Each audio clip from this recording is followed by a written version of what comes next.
Your teen requested a ride, but this time not from you. It's through their Uber teen account. You drive your teenager around, a lot, to their friend Jacob's house, their other friend Jake's house, to James's, to Jaden's, to Jalen's, to... Mom? This is Jake's house, not Jacob's. Now with an Uber teen account, your teen can request a ride under your supervision. They'll ride with a highly rated driver, and with live trip tracking, you'll follow along the whole ride to their friends' houses that all sound the same. Add your teen to your Uber account today. See app for details. Bye, Mom. When I can release myself from other people's projections and release myself from other people's opinions about my life and release myself even from abusive situations, whether it be emotionally or physically, when I say it's not about me, then I can say, okay, it's safe to exit then. It's not about me. That means I don't need to be here. If I choose, I can move forward. I can leave this situation at any time. You're listening to Make Some Noise Podcast, episode number 627 with guest Nakeia Homer.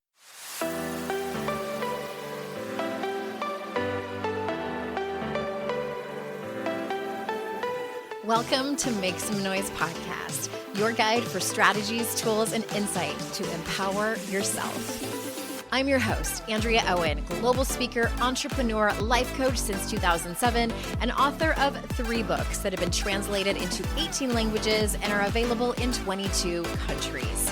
Each week, I'll bring you a guest or a lesson that will help you maximize unshakable confidence, master resilience, and make some noise in your life. You ready? Let's go. Hi, everyone. Welcome to another episode of the podcast. I'm so glad you're here. Hey, we have a new episode for you. New interview. I found this woman on Instagram and I saw her content and I thought to myself, I need to have this lady on. I need to introduce her to all of you. So I'm pumped for you to listen to this conversation. But before we do that, I want to remind you that I am heavily leaning towards having a Daring Way retreat here in Greensboro, North Carolina, probably early next year. So if you might be interested in that, if you've heard me talk about shame resilience, the methodology that Brene Brown created that I'm trained and certified in around courage, connection, trust, vulnerability, really understanding how shame operates in your life, that's the crux of the work. You unfortunately can't get rid of it, but you walk away from this with the tools and strategies to see how shame operates in your life. Because I know, especially those of you who really resonated with How to Stop Feeling Like Shit, that book was born from this work, from the Daring Way curriculum. So if you're interested in learning some science-based tools, techniques, and strategies, then head on over to AndreaOwen.com/retreat. This does not obligate you to sign up for it. It just makes sure that you are the first to know when I open registration. And I'm going to try to keep the cost low on this one, hence it not being a fancy, like all-inclusive type of retreat. This one is going to be at my house to keep the costs down.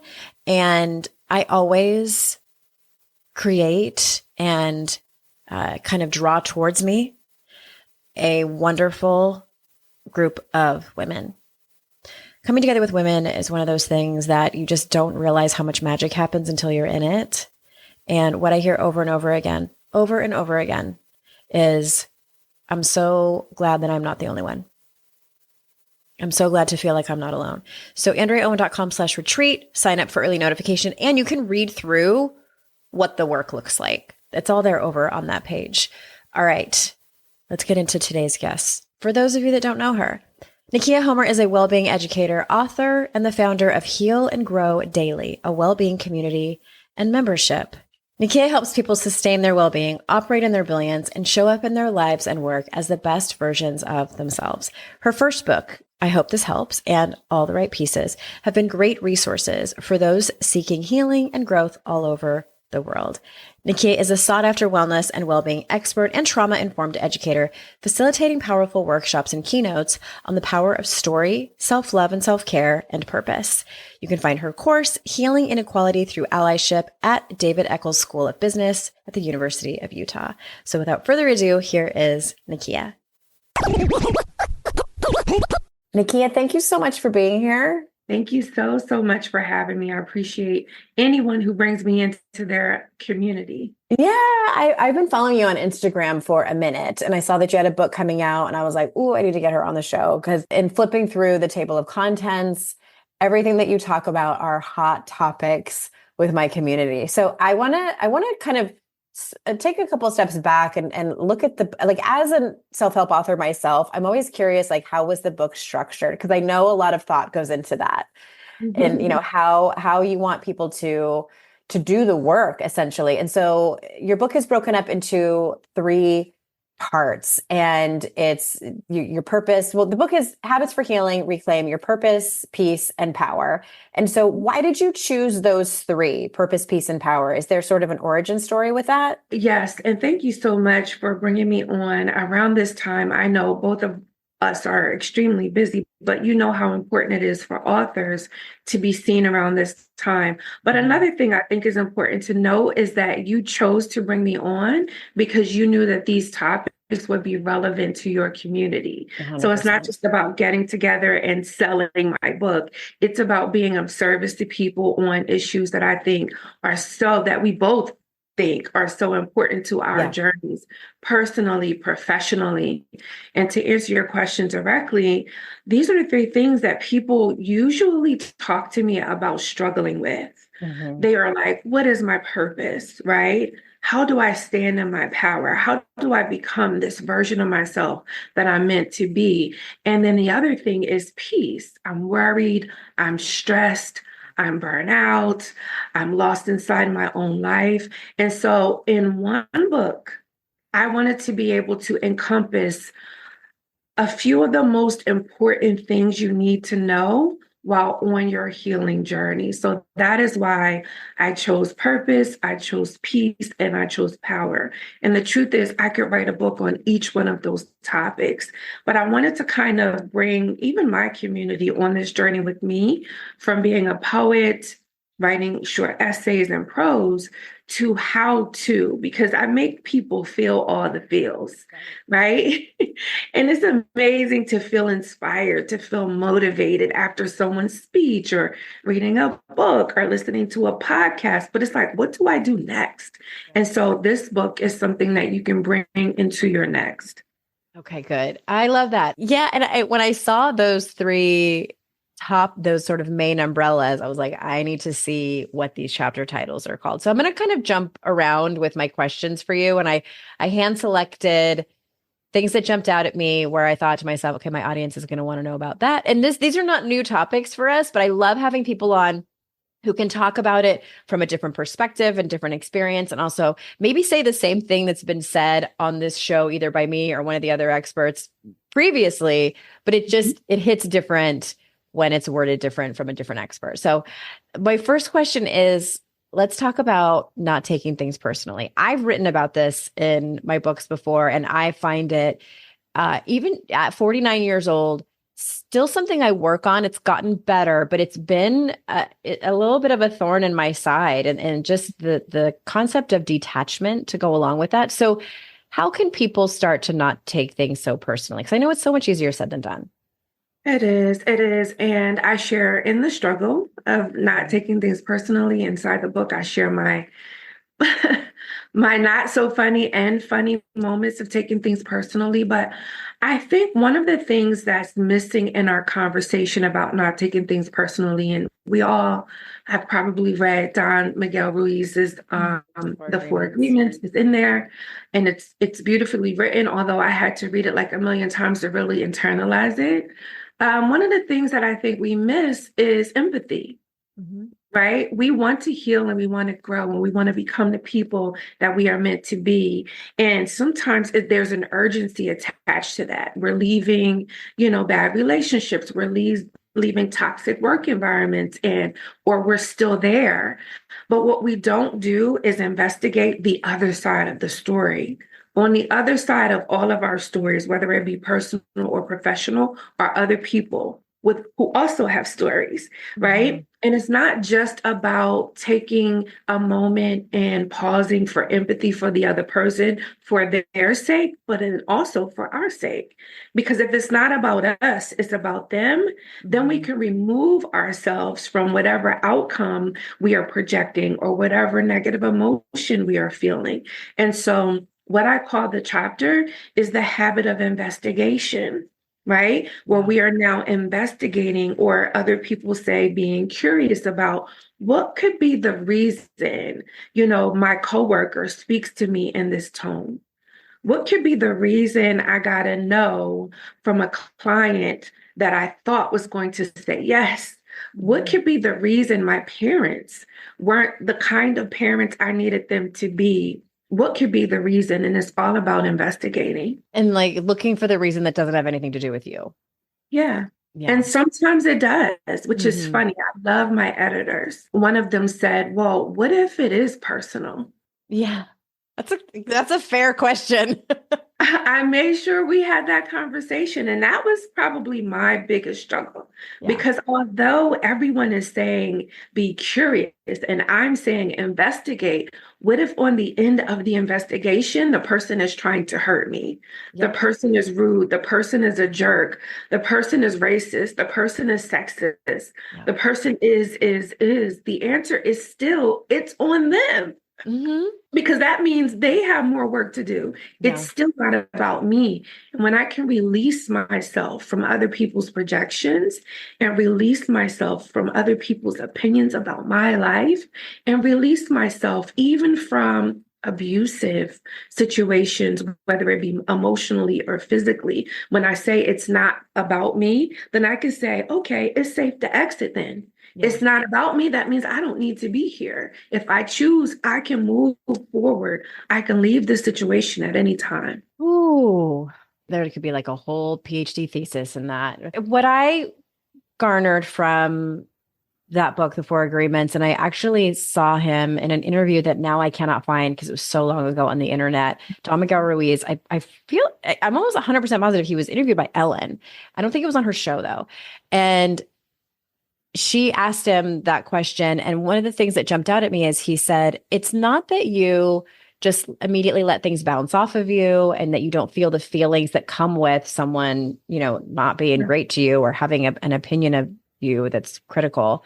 You feel those feelings and then you move through it. Like you were saying, like through investigating and through the bottom line of it for me that's been helpful is understanding that although someone might have a critical opinion about me or was rude to me or all of those things, it sucks and it could hurt, but it doesn't mean anything about who I am as a human.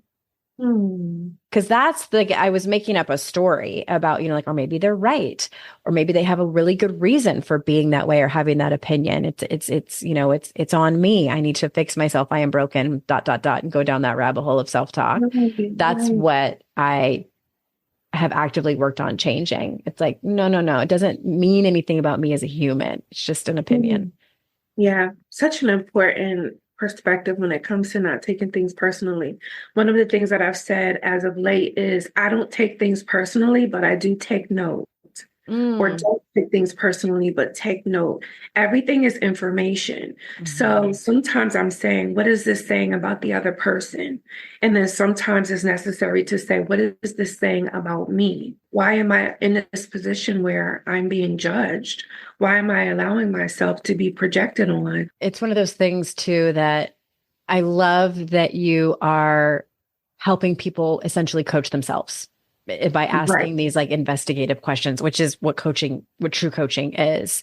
So speaking of other people, you also talk about boundaries in the book. Mhm. And I feel like that is a conversation we cannot have too many times. Like you say that learning to set boundaries helps heal our relationship with connection. So can you say more about that? Yeah, this is another one of those conversations that are so necessary because boundaries is a thing right Sure. now. I Having a have friends. moment, which is good. I love it. I have friends who have written books, and I've been sending people to their books, my clients in my community over the years. But one thing that I think is missing from the conversation is the fact that boundaries are something you set when you want to preserve the relationship.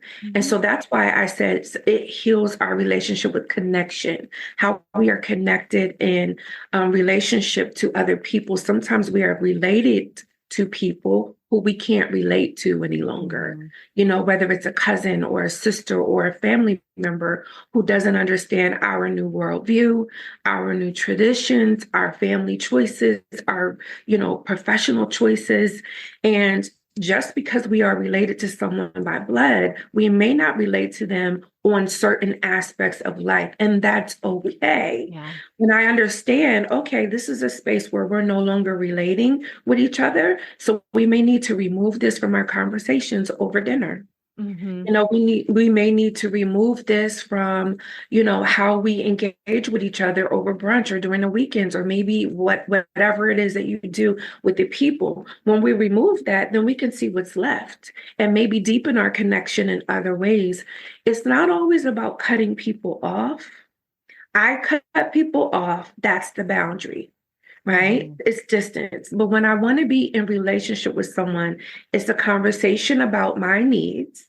It's a conversation about their needs. And then it opens it up to how can we improve this relationship? So I love talking about boundaries, and I'm okay with people setting boundaries with me for that reason. Yeah. I don't think I've ever heard about it. What I walked away with, especially what you were saying in the very beginning, which I want to make sure that we highlight that. It sounds like you are choosing to look at boundaries as a proactive act in a relationship rather than a reactive. Proactive in order. I love that you said that, like, to preserve the relationship. Yeah, I think I shared just about a week or so ago on social media where the reason why people have a struggle with setting boundaries, especially with family, is because by the time they set them, they're already pissed. They're already resentful. hurt. They're already resentful and bitter. The boundary's been crossed over and over and over again. But it's never really been set unless there's been a conversation about it. We need to talk about how people can't read your mind. And if your audience could see me, they'd see me rolling my eyes because I want everyone to read my mind. Oh, yeah. It's funny. I had a client years ago who was talking about she was angry at her family for something that's common that happens in families, like household stuff. And she's like, well, I guess they're not going to meet my boundaries if I've never said them out loud. And she's kind of telling on herself. And it was a funny joke, but I think that is more common than it should be. And also, like, I want people to know you're human. Like, boundaries are I call it like master's level personal growth, especially boundaries with your family is next level. And I am even somebody who was guilty of dragging my feet on that. I wrote years ago, don't get mad at people for crossing boundaries you never set. Yep. It's true. All right. Oh, we need to take a quick ad break. When we get back, I want to talk to you about protecting your energy. So we'll be right back. I wanted to take a second to talk about something that has truly leveled up my personal growth. That's Masterclass. With Masterclass, you can learn from the best to become your best. I mean, where else can you get advice from people like Shonda Rhimes on writing or learn cooking techniques from Gordon Ramsay? One of the biggest takeaways I've had is learning about resilience and creativity from people at the top of their game. It's helped me show up more boldly in my own life. Masterclass is the only streaming platform where you can learn and grow with over 200 plus of the world's best. And for just $10 a month, you get unlimited access to all of it. You can watch it on your phone, laptop, or even listen while you're on the go. So if you're ready to take your growth to the next level, check out Masterclass. And the classes really make a difference. 88% of members feel that Masterclass has made a positive impact on their lives. Right now, our listeners get an additional 15% off any annual membership at masterclass.com/Andrea. That's 15% off at masterclass.com/Andrea. Masterclass.com/Andrea. We all know home cooked meals are so much better for you, but you don't always have time to pull it off. With HelloFresh handling all the meal planning, shopping, and most of the prep, it's easier than ever to get dinner on the table quick and painless. HelloFresh lets you easily customize your delivery from week to week because plans change and life gets busy. Tailor everything to your schedule by adjusting your delivery date or skip a week when you're not able to cook at home. HelloFresh for me has pushed me to step out of my comfort zone and try new flavors and meals I normally wouldn't think of. It's made cooking fun and easy again and not stressed or rushed at all. I turn on some music and relax while cooking. Plus, the meals are so delicious. My absolute favorite is the creamy Parmesan chicken with roasted carrots and yummy garlic mashed potatoes. With summer in the rearview mirror and busier days ahead, now's the perfect time to save time and money when it comes to your dinner routine. Skip the meal planning and grocery store lines and cut down on food waste with HelloFresh's convenient doorstep delivery and pre-measured ingredients. And remember, HelloFresh is America's #1 meal kit. For free breakfast for life, go to HelloFresh.com/free MSN. One free breakfast item per box while subscription is active. That's free breakfast for life just by going to HelloFresh.com/free MSN. In those moments when money isn't moving as fast as your dreams are, Earnin provides the financial momentum you need to keep moving forward. Earnin is an app that gives you access to your pay as you work, up to $100 per day or up to $750 per pay period. Just download the Earnin app and verify your paycheck. Then access up to $100 a day as you work and leave an optional tip. Any money you access plus tips are automatically repaid from your next paycheck. You can use Earnin to pay for a girl's night out, last-minute gift for a loved one, or an unexpected vet bill. Make Earnin a part of your financial routine and join Earnin's over 3.5 million customers who say things like, when I think about Earnin, I think about financial stability and security. It gives me a lot of peace of mind. Download Earnin today, spelled EARNIN, in the Google Play or Apple App Store. When you download the Earnin app, type in noise under podcast when you sign up. It'll really help the show. Noise under podcast. Subject to your available earnings, location, daily max, and pay period max. See earnin.com/TOS for details. Earnin is a financial technology company, not a bank. Bank products are issued by Evolve Bank and Trust, member FDIC.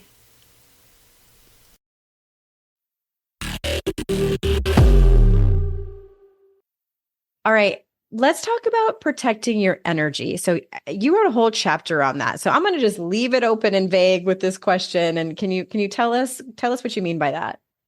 So we've talked about protecting your energy again. That's why, again, I love talking to people like you, because you're out here having the conversations and doing the work and teaching the work. And that's amazing. But again, one of those things about letting go, about protecting your energy. I'm sorry, that's what we're talking about now. And I'm trying to familiarize myself with all of the chapters. I have so many of them. I know. I wanted people to say, when I say certain things, I have a specific meaning, but then there's this universal conversation, right? So universally, we're all like, protect your energy. At one point, people were talking about matching other people's energy.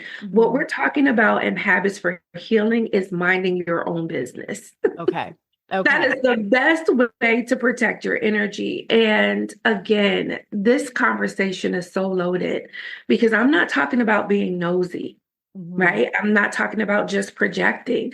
I'm talking deeper about maybe people who are struggling with what's known as codependency, where you were raised in an environment where your emotional needs were not met by your parents or parental figures, and the people in your life were emotionally immature and maybe didn't know how to express themselves. Maybe you had a family member, a parent like me who had drug addiction or alcoholism as a struggle. And so you may have spent a lot of your lifetime managing other people's moods Yeah. managing other people's expectations, managing other people's, level of happiness, like I said, mood. And when you do that, I used to think like, wow, I'm so observant. I can imagine what people want and make sure that I get them what they need before they even ask. And I thought that was a gift, and it is. But what I realized is that it was actually a trauma response. Me trying to manage someone else's mood or their facial expressions. Do they like me or don't? Should I have said that or not? These are opportunities where it feels like we're looking out for other people, but what we're really doing is minding the business or trying to manage someone else's life. And that can be exhausting. Yeah. Being codependent is exhausting. Trying to heal other people is exhausting. Trying to save your family members, your spouse, the business, whatever it is that you're doing within your community, being the strong friend. These things are emotionally exhausting, and they leave very little emotional space for us to actually focus on what matters, which is our own hearts, in our own lives. And so protecting your energy often happens as a result of minding your own business. Yeah.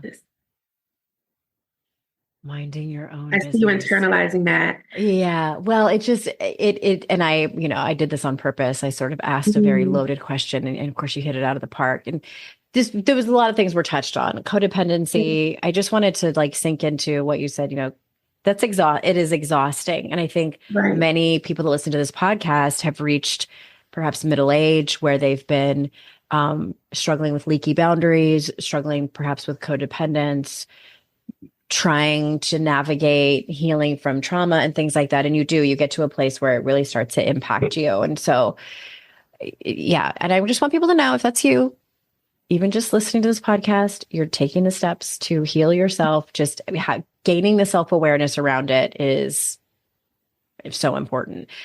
Kind of indirectly related, my next question, and I'm sure that people can see a pattern of the chapters that I pulled out as they pertain to my own life. Can we talk about settling? Because I think a lot of people listening have come to a place in their life where they've either done it or they're considering doing it. Is it ever okay? Should we always avoid it? Talk to us about that. I knew I wanted to include a chapter on not settling. And again, just trying to find a way to deepen the conversations we're already having. One of the reasons that we settle in the first place is because we don't remember or we don't know who we are. We don't know our value. Yeah. We don't know our core values.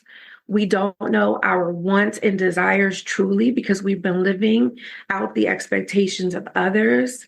We don't know what we're capable of because we haven't explored our talents, our gifts, And so one of the reasons it's so important for us not to settle is because it's so important for us to offer who we are for real to the world.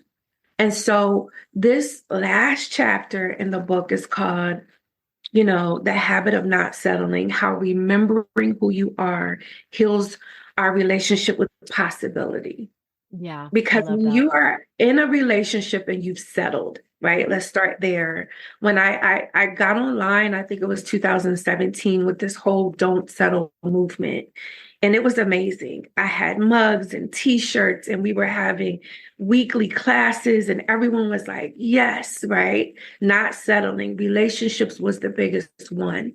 And a lot of people settle in relationships because they think that's the best they'll ever have. Yeah.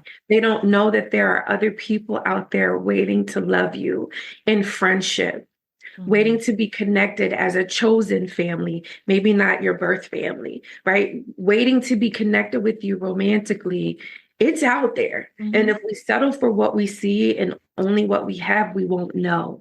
And so remembering who you are, uncovering who you are for real at your core is where not settling kind of begins. Okay. I love that self-discovery. And as someone, who's fairly recently single and walked away from a long relationship, it's this time in my life, I've realized, I'm starting to attract a new cast of characters, some familiar cast of characters, definitely a new plot. I think the farther, I just want to say this and then we'll move on to the next question. Like the farther I get out, like the more time that passes, the more, hindsight's 2020, the more I realize like, okay, I chose comfort, and I think sometimes that's okay. And it's not to say I regret at all, Right. the decision that I made. Like we had a really great run, but I just want to point out like, there are so many possibilities now, and it's terrifying at times and exhilarating most of the time. So yes, I fist pump to that. I started with relationships because it's common, but I also want people to know settling on a job is just as treasonous to yourself, right? Settling in a career that you don't want, settling for someone else's expectations. I do this all the time with clients. Like, who told you that you have to live life that way? Yeah. And what we uncover is that we are living out the narratives other people created for us. So I love that you just said, like, there's so much more out there, because that's truly what not settling does in every aspect of your life. It opens you up to other things. I wrote recently, healing is opening doors you have yet to walk through. It's opening opportunities you haven't seen yet. And so that is what that's about. Thank you. No big deal. Well, directly related, there's another chapter called The Habit of Letting Go, heals our relationship with change. So can you pile on a little bit more wisdom around that one? Yeah, I think you just piled on wisdom as well. Next question then. Now, when you talked about relationships too, because I think that is probably where people struggle to let go again the most. Yeah. And one of the things that I like to say is that when you are letting go, you are not failing at life. Yes. When you are starting over, it's not because you are a loser. There is a privilege in being able to live several lifetimes in one life. I've been everything in life professionally, right? I've been a song creator, a social worker, a barista, a makeup artist. When I started this whole thing, I thought I would end up in the FBI, going to grad school at John Jay University and studying forensic psychology. That's what I wanted to do. And here I am. Imagine if I had not let go of that old desire to be something that I no longer want to be. Yeah. It is a beautiful thing to be what you want to be in a season and then move forward. When you let go, you are opening yourself up for a whole new world. But I know why it's difficult to let go as well, because sometimes it's not to meet something new, it's to leave something old, something that was not as promising, not as good for you. And even then it's a struggle because it's familiar. Right. You get stuck in the sameness. There's a level of comfort that is present when you are with the same old person for years, or working the same old job and, looking toward retirement, even though you're miserable. And so one of the reasons why The Habit of Letting Go is in the book is because when you let go of the old, you make room for the new. We need to take a quick ad break. And when we get back, I want to talk about self-care, because again, it's one of those topics that I think can't get talked about enough. We'll be right back. How would you describe your relationship with sleep? Do you struggle with falling asleep or staying asleep? Has the quality of your sleep been dragging down your life? Or maybe you've tried other sleep aids only to find they didn't do the trick. Here's the deal. Sleep is the cornerstone of overall health. When we get good sleep, both our minds and bodies operate at their peak. And quality sleep can also sharpen our focus, boost energy, and elevate our moods. So how do we reach that perfect dream state? 3 words: Beams Dream Powder. It's been an absolute game changer for me. I've struggled with insomnia off and on, and overall falling asleep has always been a challenge for me. My listeners get a special discount on Beams Dream Powder. They're science-backed, healthy hot cocoa for sleep with no added sugar. Better sleep has never tasted better. I've taken over-the-counter sleep aids for longer than I'd like to admit, and I feel so much better taking something with natural ingredients. Other sleep aids can cause next-day grogginess, but Dream contains a powerful, all-natural blend of reishi, magnesium, L-theanine, apigenin, and melatonin to help you fall asleep, stay asleep, and wake up refreshed. If you want to try Beam's best-selling Dream Powder, get up to 40% off for a limited time when you go to shopbeam.com/noise and use code NOISE at checkout. That's shopbeam.com/noise and use code NOISE for up to 40% off. This episode is brought to you by Jira. Ever wonder how those big marketing campaigns that make headlines get delivered on time? It all starts with Jira, the only project management tool you need to plan and track work across any team. Every step of that campaign is organised in one place, from launching the campaign all the way back to designing ads and writing creative briefs. Get started on your next big marketing campaign idea today in Jira. eBay Motors is here for the ride. With over 122 million parts, you can make sure your number one ride or die stays running smoothly. Brake kits, LED headlights, bumpers, whatever your baby needs, eBay Motors has it. And with eBay Guaranteed Fit, it's guaranteed to fit your ride the first time, every time. Plus, at these prices, you're burning rubber, not cash. Keep your ride or die alive at ebaymotors.com. Eligible items only, exclusions apply. Let's talk about self-care. The title for this chapter is How Self-Care Heals Our Relationship with Worthiness. Mm-hmm. So how do you describe and suggest self-care? What does that look like? There's a theme in all of the work that I do, and it's about meeting your needs so that you are no longer at a deficit.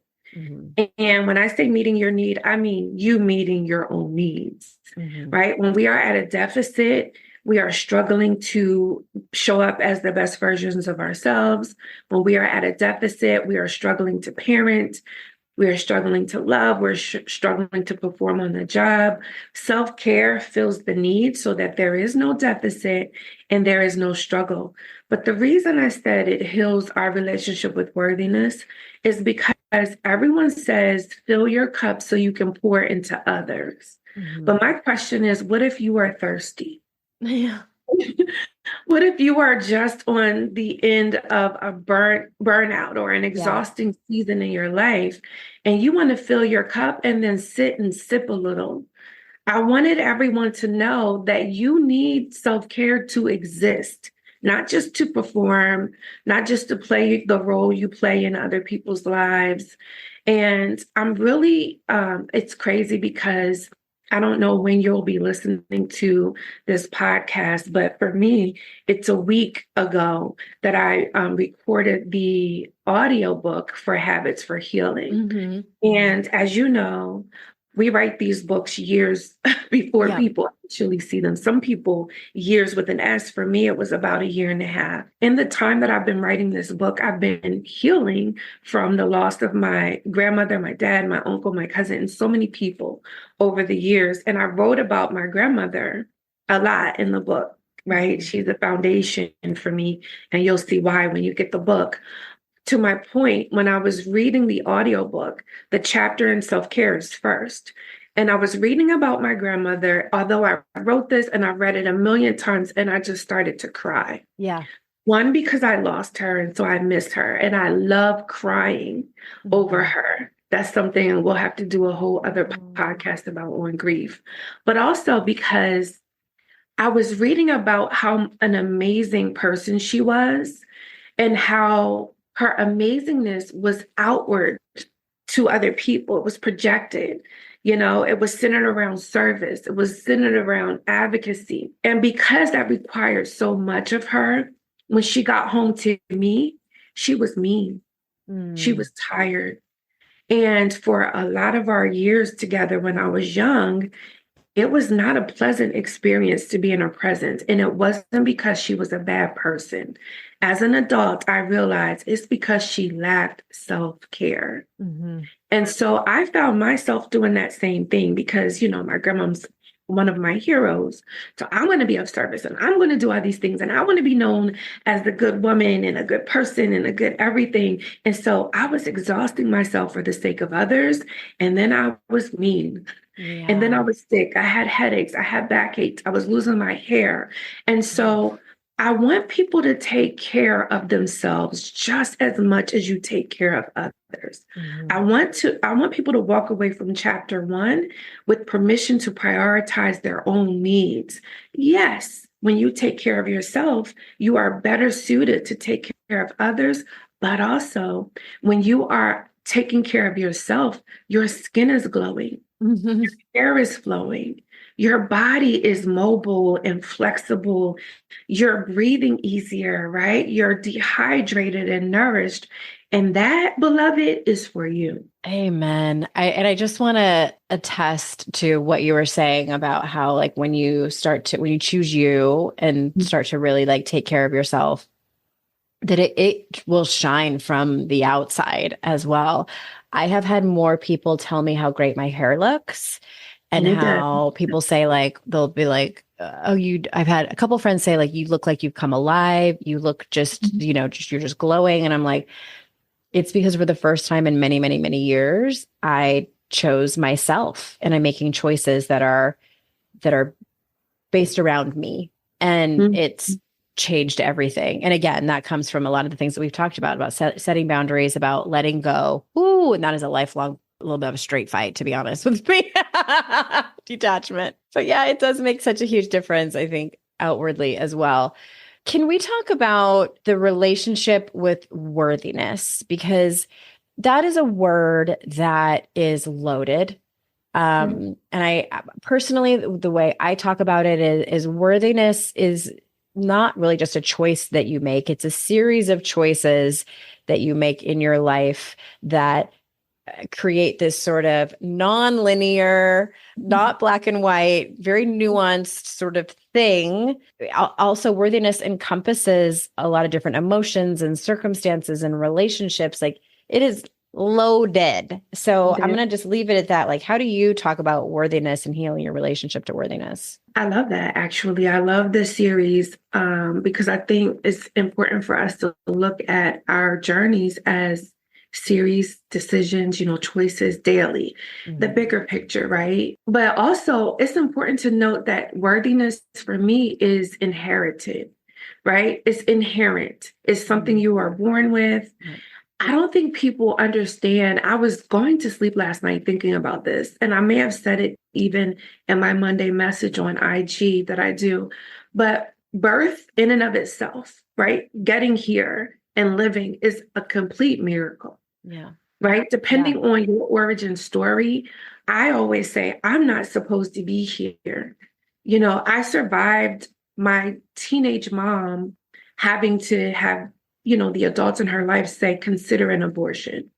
Right? And before that, my parents, who were teenagers, why are you engaging in adult activities as a teenager? There's a lot to go into that. There are so many reasons why I shouldn't be here, but here I am. I'm a Black girl from the projects, raised by my grandma.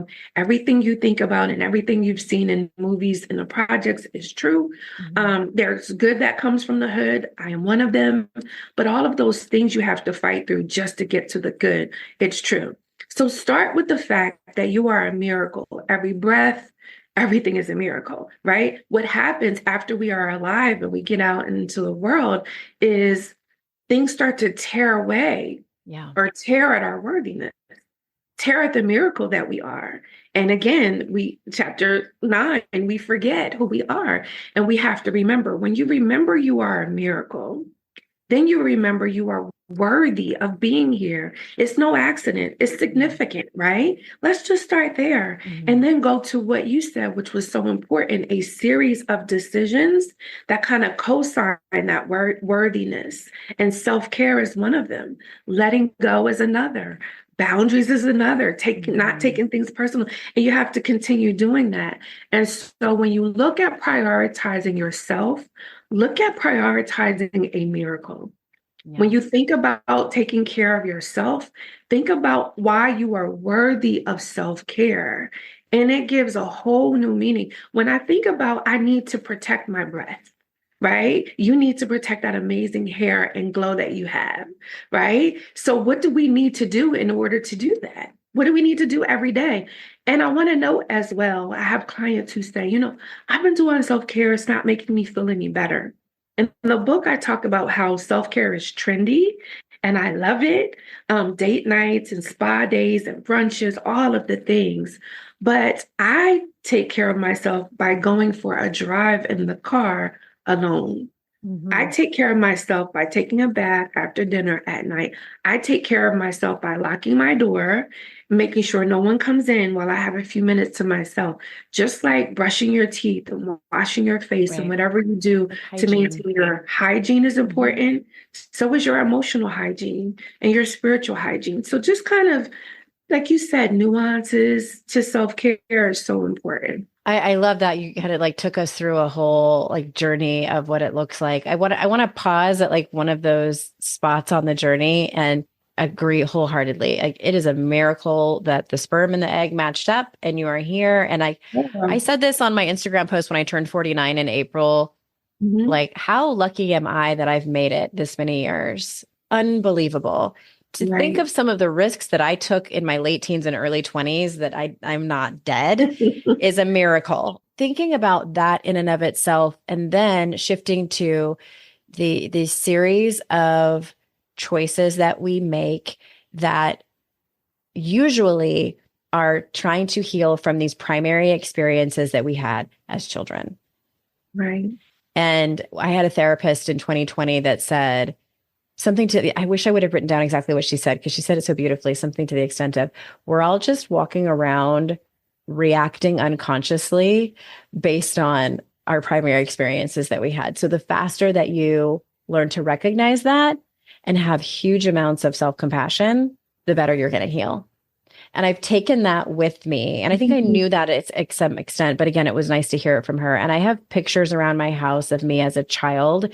And some of it's like, I'm with my parents and I love the pictures of my parents. I also have my senior picture up there because I had a difficult thing happen to me when I was a senior in high school. And like, I look at these pictures of myself, and the work I do today in 2024 as a 49-year-old woman is for that little girl. Is for that little girl that did not have the tools, that was just kind of going through life, like taking life's punches and then pushing down all of this information subconsciously and then react from it and then get in relationships from it. And so it's a full circle kind of thing. And also I say all this to just point out and normalize that it is a lifelong journey. It is not linear, and it needs to be based in so much grace for ourselves. Yeah, that was really good. And what the therapist said was actually good too. I say something similar and believe something similar, which is we are all just responding to life. And so when people say, well, what is your definition of healing? And one of them is to respond as best we can. Yeah. Right. And that sometimes is not always perfect. There's a chapter on self-forgiveness, and I talk about our capacity and our limits because we have them, right? Yeah. And one of the things when you were just talking about that, especially in high school, I had a client who was healing from years of alcoholism, and we were working on self-care. And because she had spent so many years, self-deprecating and all of the things that we do to our bodies when we are not at our best, she felt like she didn't have a right to self-care. Yeah. And I'm like, yes, you do. And so one of the things that we were talking about, she says, well, and I told her about our needs, and we were talking about childhood. And she was like, well, what would you do to a child who was having a tantrum if you were doing it well? And I said, the first thing you would do is to honor their emotions, honor what they're feeling at the time, and honor the fact that it's not easy to figure out how to get from what they're feeling to what they want to feel. And that is no different than what we do to ourselves as adults. If you're struggling with caring for yourself, it's probably rooted in something that's been ingrained in you since childhood, like for me, and the story that I share. So thank you for, bringing that to the forefront. Yeah. Well, unfortunately, we're out of time. I would love to have you back on and talk about grief. Like I'm gonna hold you to that. So welcome back soon. Sure. And is there anything that you want to circle back to or say that's brand new in order to feel complete in this conversation? One of the things I will say is this. If you are looking at your life, I always say, take a look at your life, right? Everything that is around you, everything you're sitting in, everything about you, you chose at some point. right? You created it in some way, you contributed to it in some way. And that can be difficult to hold when your past is so layered and there are so many things that were out of your control. And that is because our focus is often on the trauma and not on the survival. If you're listening to this, you are privileged, because listening to a podcast is not something our ancestors, generation before us, or two, we're in our 40s, mid 40s here. So, we've lived a lot and they didn't have that. We have it, right? What I want you to do is focus on what you can control.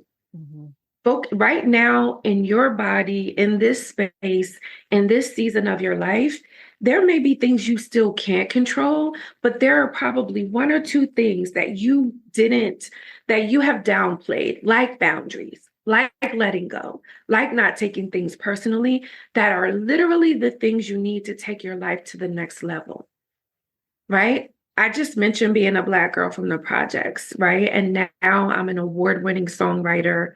I'm on my third book. I'm securing things that I never thought that I'd do when I was sitting on those steps in the projects.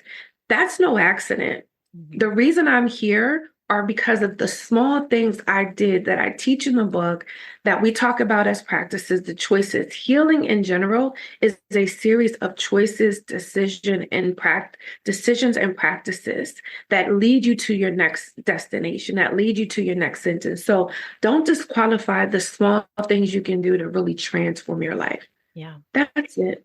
Okay. Oh, I love that. I love that so much. And everyone, the book is Habits for Healing, Reclaim Your Purpose, Peace, and Power. Is there anywhere specifically you want people to go to learn more about the book or your work in general? Sure. NakeiaHomer.com has all the things. I'm on social media at Nakeia Homer. And the book is released, is it September 17th? September 17th. And it's NAKEIAHOMER.com. And the links will be in the show notes to the book and to your website and to your Instagram where I follow you. And I love your posts over there. So thank you so much for being here. I appreciate it. I know it's busy season, getting ready for Pub Date. And remember, everyone, I am so grateful for your time, for you to listen, and that you choose to spend it with me and my guests. And it is our life's journey to make ourselves better humans, and our life's responsibility to make the world a better place. Bye for now. Hey everyone, thanks again for listening. I would be so incredibly grateful if you haven't done so already, if you could leave a review of this podcast on Apple Podcasts. Super easy if you already listen to your shows over there. But if you don't, or maybe you have the app on your phone, but you listen to the show on a different app, if you could leave a review for this show, it matters so much. I wish I could express how much it matters. I also wish that it didn't matter so much, but alas, it does. So if you haven't already, please go review and rate the show. It would mean so much to me. And thank you so much. I hope you have an amazing day.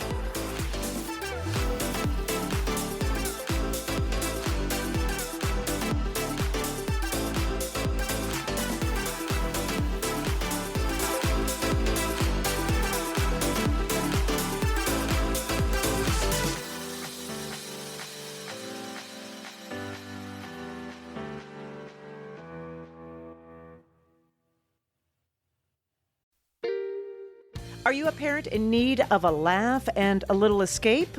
Look no further. Parenting is a Joke is the podcast you've been waiting for. Hey, I'm Ophira Eisenberg. I'm a stand-up comic and parent. And each week I chat with one of my top comedian pals who, just like you, are juggling careers, busy lives and schedules, and raising a family. You can expect candid stories, hilarious mishaps that happen on stage and at home, and just a lot of laughs. There's no expert advice here. Well, actually, sometimes a good idea does sneak its way in, but mostly just pure, relatable fun to remind you that we're all in this parenting adventure together. New episodes of Parenting is a Joke drop every Tuesday, so tune in, get ready to laugh, unwind, and maybe even feel a little bit better about your own parenting. Because sometimes that's exactly what your therapist, pediatrician, and bartender ordered. Subscribe now on your favorite podcast platform.